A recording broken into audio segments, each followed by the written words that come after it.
আজকে তোমাদের দেখাবো নারিকেল আর সুজি দিয়ে বানানো মজার একটা পিঠার রেসিপি। অল্প একটু পানিতে 3 কাপের মতো চিনি আর একটু লবণ দিয়ে আমি ভালো করে নেড়ে নেব। তারপর অ্যাড করে দিব নারিকেল দিয়ে ভালো করে নাড়ার পরে যখন মিশ্রণটা একটু ঘন হয়ে আসবে তখন আমি দিয়ে দিব কিছুটা পরিমাণ সুজি দেওয়ার পরে সম্পূর্ণ মিশ্রণটাকে খুব ভালো করে নেড়ে নিতে হবে।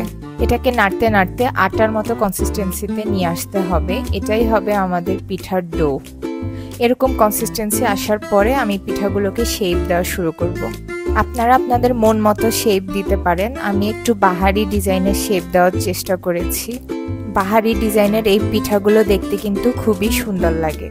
বাসায় আসা মেহমান আপ্যায়নের জন্য এই পিঠা হতে পারে আপনার বেস্ট একটা চয়েস।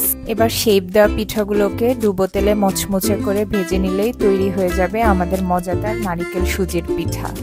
রেসিপি ভালো লাগলে আমার চ্যানেলকে সাবস্ক্রাইব করবেন।